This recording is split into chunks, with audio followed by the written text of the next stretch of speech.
عظیم ظلم مړه دا حکومت چې کوم د عوام سره دا وګوره انسان چې میکونه دا وګوره سونیم رو نه یوړل په ښځې زوت وې یوان ورندار وه یوان خور وه یوان چې د مور وه هلته ته ډوکي پاتې شو دا یو سیر میرزر قتل کړي دي کیمیاګانو ټنډۍ کې پوس یو قرآن مجید هم شهید شولو یایې چې تاسې دا کورونه خولي کوو موږ تاسې له کورونو له ور ورکوو کوم کارنیل و که نه هغه په دا کوټه کې پاتې کېدو دا میجر و کارنیل کوټه وه دا وکسه سټیل میکونه استغفر الله استغفر بیا چې مړه دا راډونه وایي سټیل میکونه دي موږ ته اخترو په ورځو کې به چې خلک جمعې واچول زه ته کسان خورم چې مو په ډېرو اخترو نوې کپړې نه دي اچول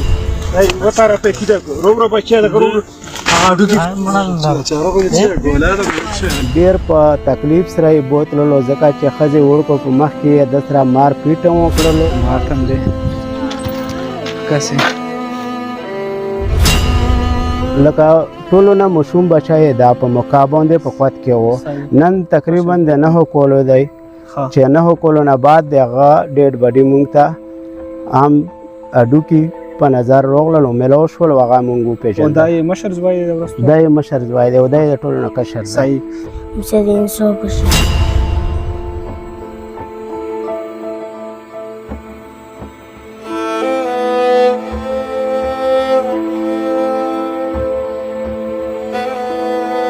بسم الله الرحمن الرحیم سلامونه په خیر امید ده چې څومره هم کتونکي دي ټول به ښه و او جوړ به و نن موږ د هغه خاندان مشر سره ناست یو د کم خاندان چې د نن نه 4 ورځې مخکې په تیرو اکوخیلو خزیانه چیک پوسټ کې چې کمې فوج دماکې وکړلې یعنی فوج خپل چیک پوسټونه پرېښودل او بیا یې په دغه چیک پوسټ کې دماکې وکړلې نو دغو دماکو د وجې نه دلته یوه کنده راوتې وه چې په هغه کنده کې هډوکي پروته وو او هغه هډوکي چې د چا وو نو نن موږ د هغه خاندان سره ناست یو پوښتنې به ترې کوو د موږ مقصد د دغه ویډیو صرف دغه دی چې دغه کم غم درد دا موږ د هغوی د خاندان نه په خپله خوله تاسو ته واروو چې دوی څومره درد لري څومره غم لري څومره انتظار دوی کړی دی خپل ځوان لا دا یو سیر میرزر قتل کړي دي کیمیاګانو ټنډۍ کې پوس السلام علیکم ورحمت الله وبرکاتو وعلیکم السلام ورحمت الله د ټول نوال خو مشره خپل تعارف را سره وکړو زه کوم اکوخیل یم تپم داخل کندای میرخون خیل اوسیدونکي دا سکنه میران طالب سماګړی نمبر 2 هدا اوسیدونکي او د تاسو دا چې کوم ځوان شهید شوی دی په بېدردۍ سره دغه سره تاسو څه تعلق و اما ورور و کشر ورور مې و تقریبا د 25 نه 30 سال عمر کې و او د دغه څومره اولادونه دي مطلب بچي څومره دي دغه 3 زامن دي ښه چې مشر زوی تقریبا 13 سال دی دویم زوی 11 سال دی او دریم یې چې دی وړوکی پوته و تقریبا 3 میاشتو ته پوته و نو تقریبا 9 کولو دی اوس په دا باندې مې پوه کړو چې دا واقعه شوې څنګه دو په کم سن کې شوې وه او په کم زوی کې شوې وه دا په وادي تیرو دروټا کې چې دی که نه د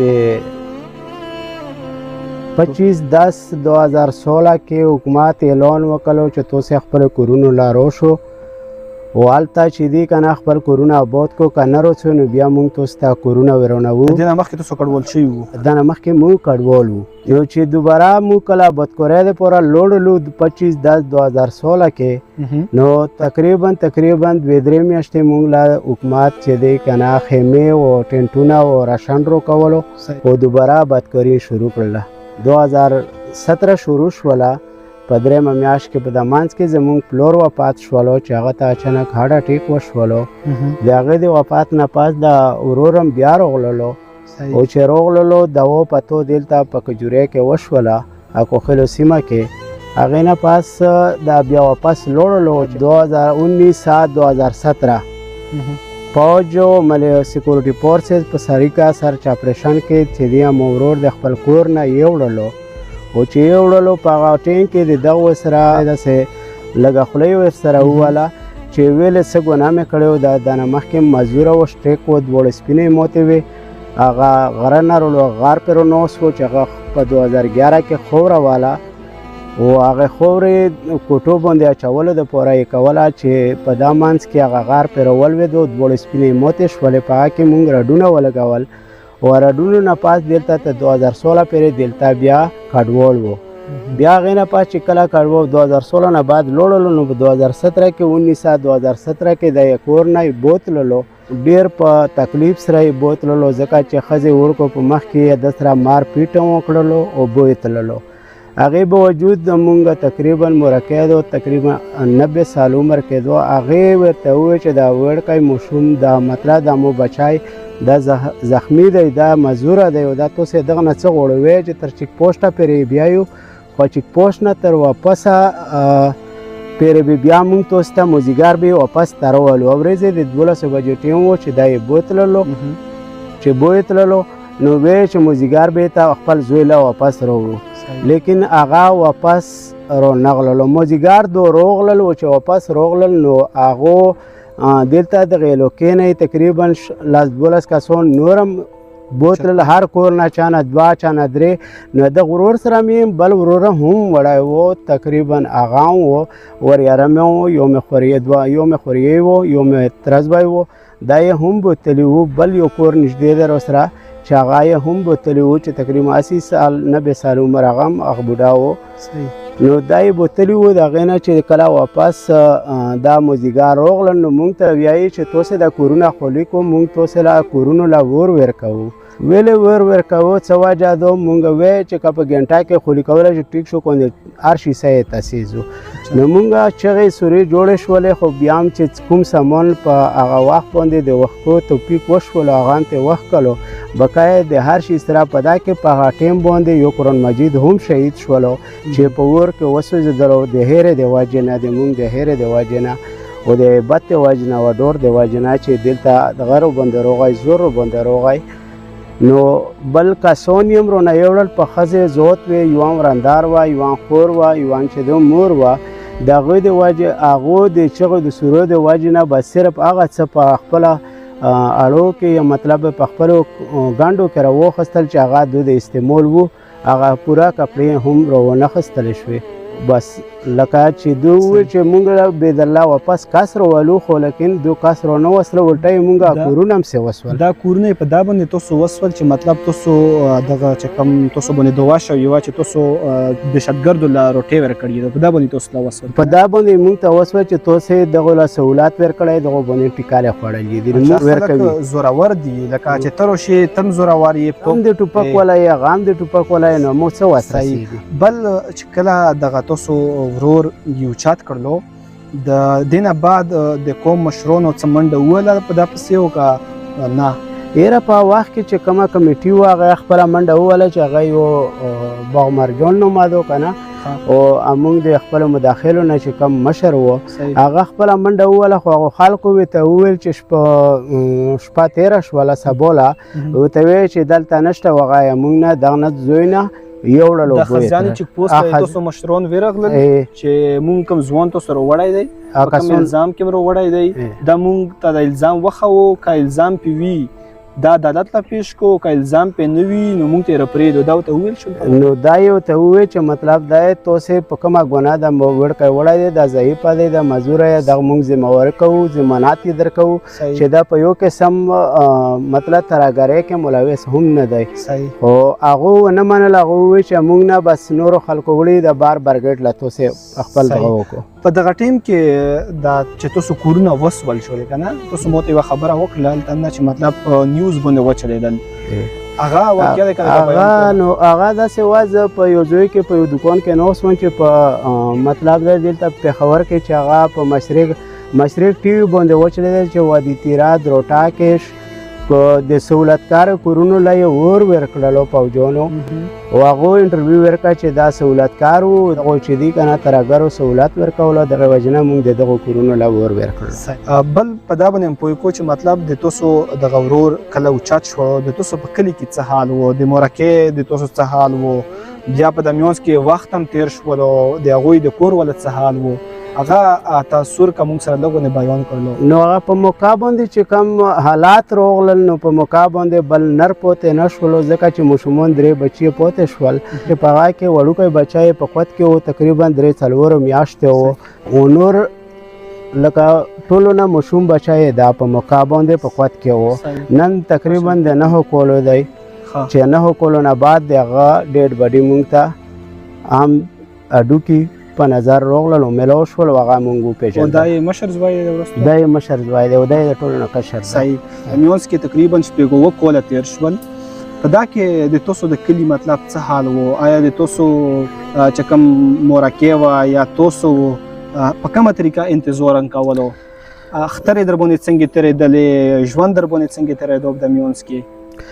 داسې و چې په دا منځ کې موږ په د کور کې ودونه وشول او غم خو دې نور هم راغللې خو لکه کم خوشحالي به راغلله په هغه کې به موږ ته د خوشحالۍ نه محسوسېده ځکه چې په هغه کې به موږ په کور کې یوه جړو هم وه ځکه چې ویل به یې چې که چیرې دای وای نو د خوشحالي به ډبله شوې وای نو خو لکه هر وخت به مړه مونږ خوشحالي په غم بدله وه. هسې برای انعام به مونږ دا خوشحالي کوله چې پلونکي یاره مې واده دی یا پلونکي ورور مې واده دی یا پلونکي زوی مې واده دی خو لکه په ظاهره په زړونه به م چود وو لکه چې د ښځو وړکو حالات مې وکتل هغو کې به داره خویندې میندې راغلې چې هغوی بیا غویر و جړو بیا دوباره توزه کړل او مونږ ته اخترو په ورځو کې به چې خلک جمعې واچول زه ته کسان خورم چې مو په ډېرو اخترو نوې کپړې نه دي اچولې د دغې وجې نه چې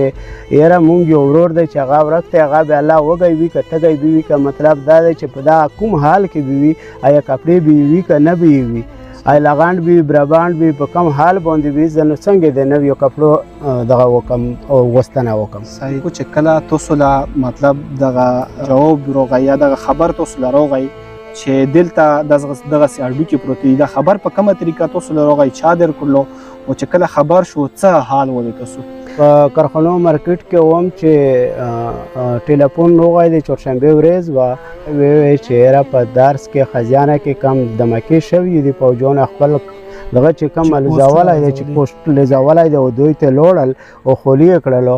هغلته یوه کنده راوتلې او په کنده کې چې دي که نه تخته پې وه او په تخته کې لاندې اډوکي راوتلي په اډوکو کې چې دي که نه نشونې دا دي چې په دواړو سپینو کې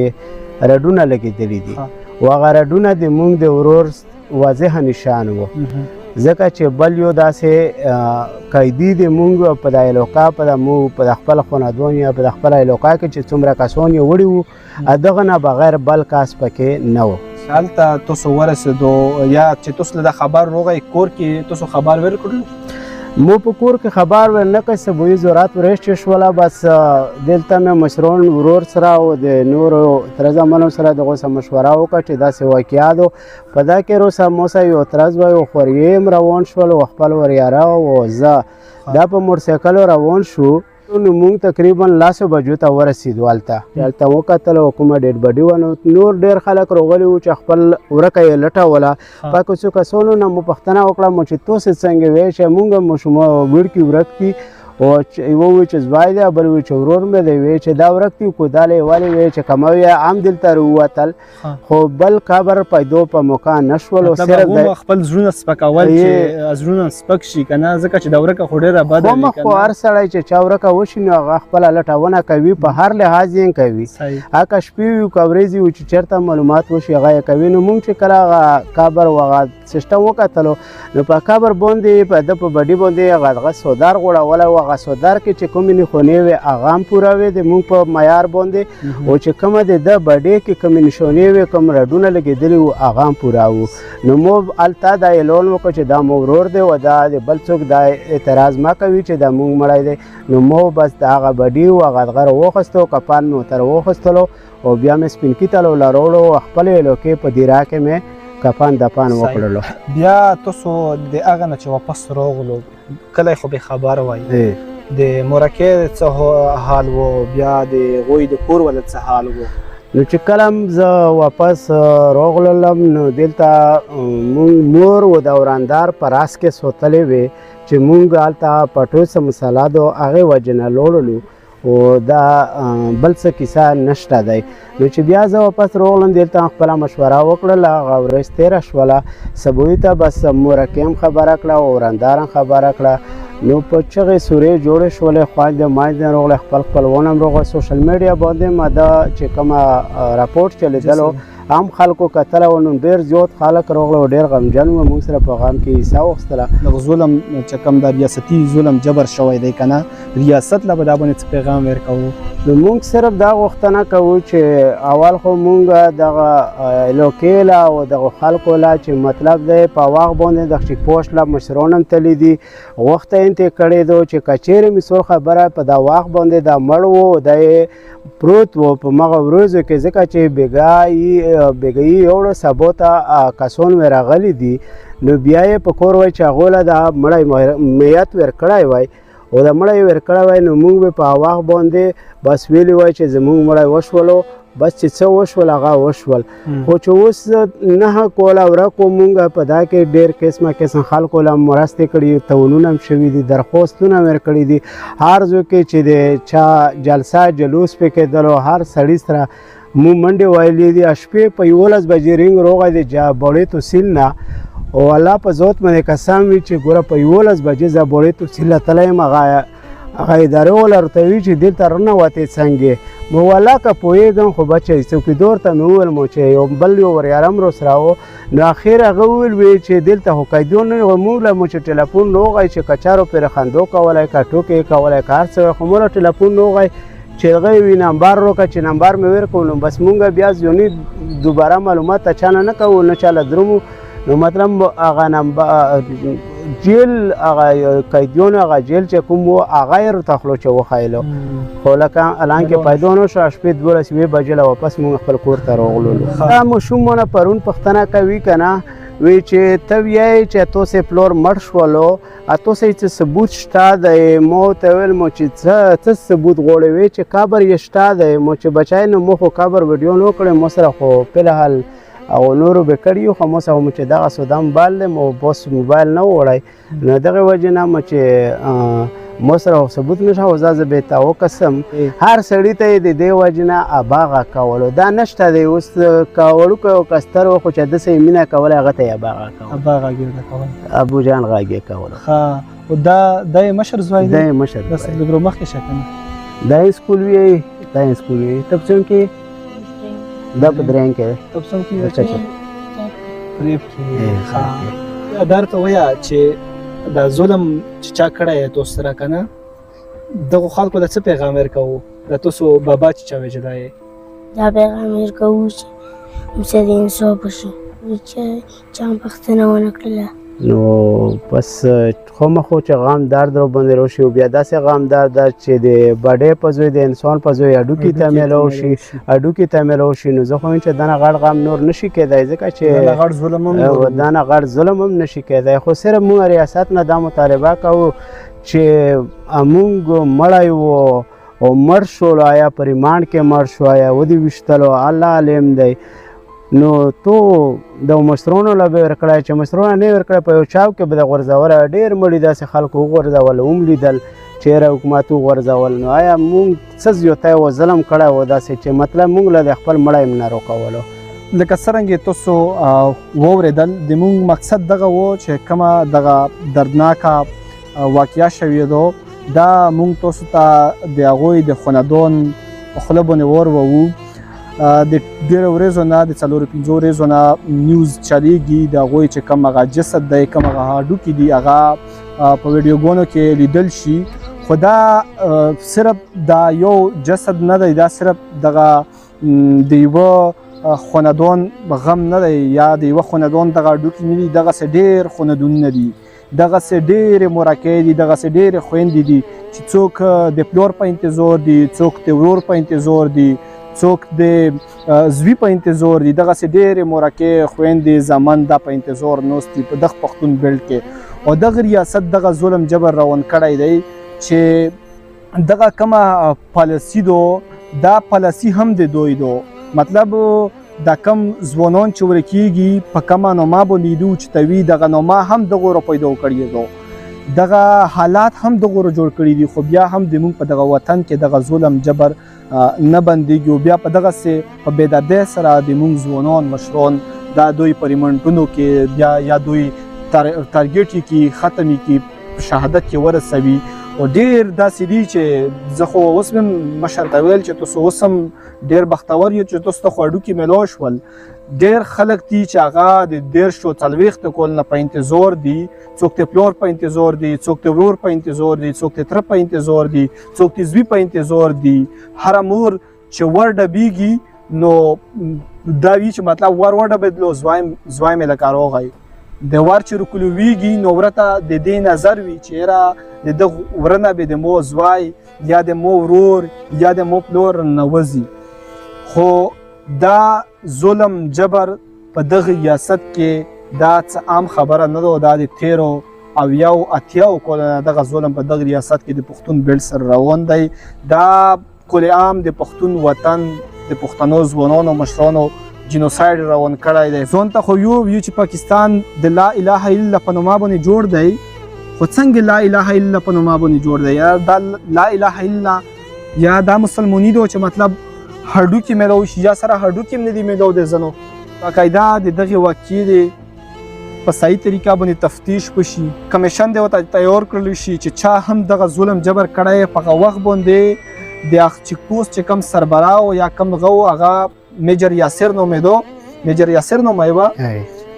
باقاعده دا خلک تی پکې راوخستل شي او تفتیش ته وشي چې دغه داسې ظلم کړی و د چا سره یا څه داسې دهشتګردي یې کړې وه چې د هغې په وجه باندې دغو ته ټوکړې هغه خپل